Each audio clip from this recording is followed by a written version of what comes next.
So Aberdeen have obviously the remote and rural option in fourth year, but you can choose to be in Inverness for the whole year, and a lot of your placements are in remote and rural locations.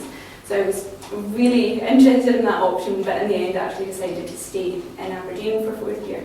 But then everybody, even if you don't choose the remote and rural specific option, gets to come up to Inverness for 5 or 10 weeks. And then in fifth year, for my elective, I chose to go home, so I went up to Balfour and had 8 weeks in there for my elective. And I ended up later that year being given my fifth year GP placement in Orkney as well, so I almost did half of fifth year in Orkney. And what was that like? What was it like, you used that word going home. What was it like going home as a student, as someone who was a year away from being a doctor? I really enjoyed it, but part of the reason that I was keen to do my elective at home was, although I'd had some experience, as a school student of my work experience, I don't think that gave you a real idea of whether or not I could actually see myself working there. To actually go up as a senior medical student, you're very much welcomed into the team in the Balfour, and you're kind of almost beginning to do the FY1 jobs, like about clerking and admissions and things. And it was interesting to kind of, part of my question for going there was, could I see myself working? And what was the answer? Yes. Was it? Yeah. Thinking through back to my medical student times in Edinburgh, I think I did one placement in Stirling, was pretty much the most rural I got. So no, admittedly my elective, I did go off to a remote hospital in the Himalayas, but that's a separate issue. And had there been an option for you to do something rurally in Scotland as part of your undergraduate programme, would that have been something that you'd have welcomed? I think I would have done if it was for, yes, I think. Your foundation programme had rural elements, both in rural Aberdeenshire and in Caithness. Yeah. Was that important for you in terms of career choice or specialty choice?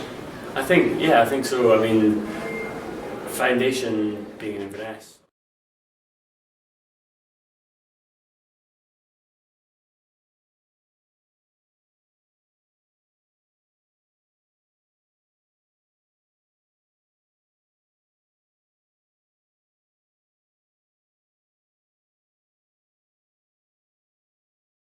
There's also that community aspect that is possibly more, we're still more involved with the local communities than...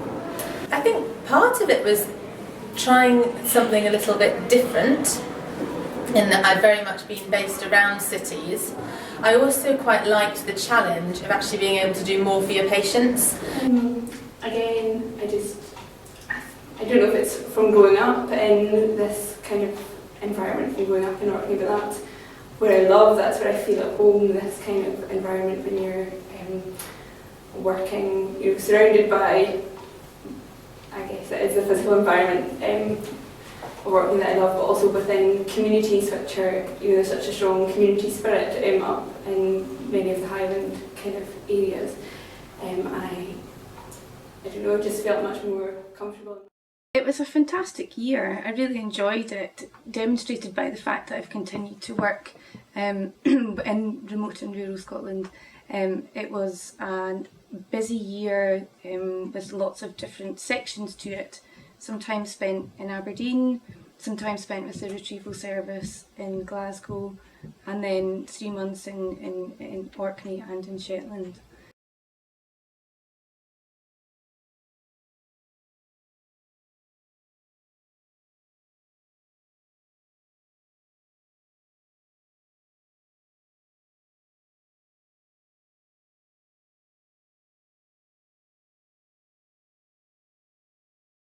Basically, throughout, growing, as a person throughout my training, I got more. I was missing the West, I was missing the Highlands, so gradually kind of got drawn back. The video conferencing and accessing to things by video is great. However, the main problem I think is actually that in a lot of these places, although there's a telephone internet connection, which tends to be okay, from a Wi-Fi point of view, that is actually quite vital for people being able to communicate and continuing education, and also enabling spouses or partners to work in the same place as well. And I think that's something that... And has that been an experience that you've had? Yes. Certainly, my husband currently works in Edinburgh, and his work very kindly let him work away for a week every month, because he can work remotely as long as he's in the office for the other 3 weeks, which means our relationship can work in this sort of setting.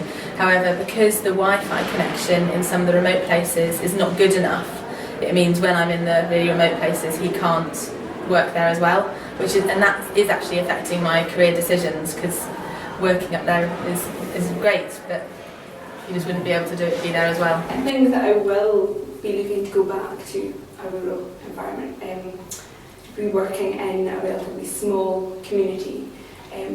I think that brings quite interesting challenges as a doctor and working in an environment where you don't have all the facilities, you know, of a big hospital, or quick access to certain facilities in front of you, and where you are.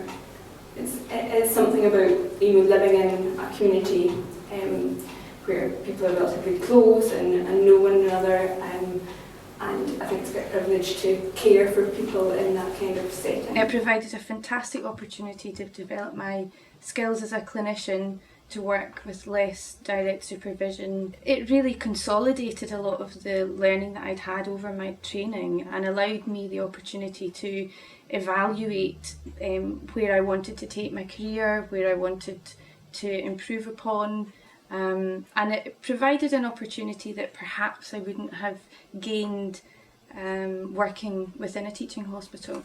It made me have a think about all that makes a good hospital as well, and how I want to practice as a consultant, what I feel would benefit a smaller hospital, how our contribution as consultants can help, the guidelines that we follow, the safety structures that are in place on wards, the training levels for our staff members.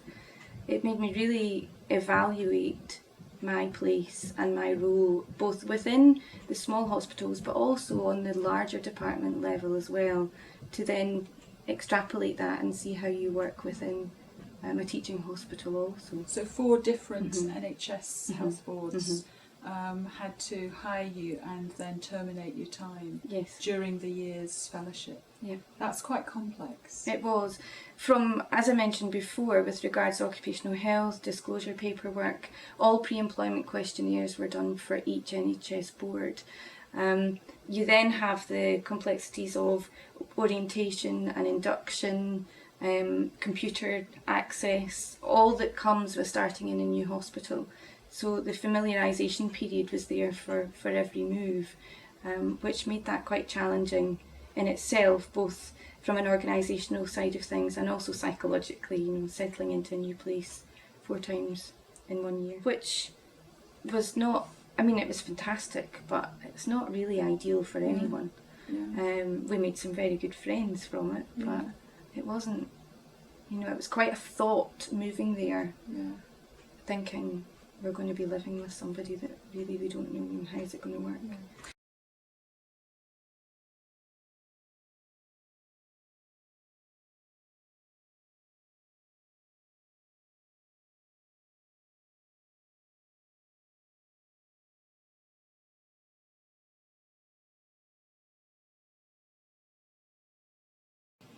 I'm Anne Wake. I'm currently a consultant anaesthetist here in NHS Grampian.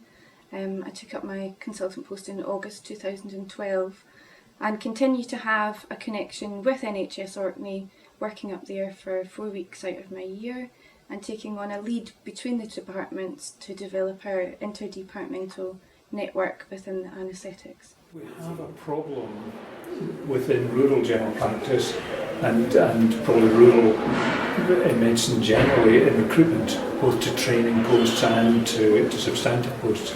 What would you do to improve that? I suppose it's attracting the right people for the jobs. And who are the right people? People who want to be there and are there because they want to. So myself, I want to be there because it's home, but also because of the scenery, the mountains, the culture. It definitely does have an impact. It's quite a big decision. I will go to work for 6 months in Robin, and my husband will be staying in Inverness because he's obviously quite settled in his job here now. And that's fine because it's just for 6 months. That seems like quite a manageable time. Whereas if it had been for much longer, it would, I think it would definitely be more difficult because then you're asking your other half to either commit to going with you as well and leaving a lot behind, or to being apart for longer. And ultimately, Robin does want to move to a rural. If we decide to move completely, that's a different thing from it being just a part of your training. Some of my friends from university, a lot of my friends have gone back to the cities they grew up in, so that means going back to Belfast, Glasgow, Edinburgh, keen to get away from the north of Scotland as soon as possible. So I think it's not for everybody. Not everybody understands, that there is quite a strong tie to go back and work in the kind of community. I'm having a great year, and actually, some of the things I'm really looking forward to are just about to happen as well.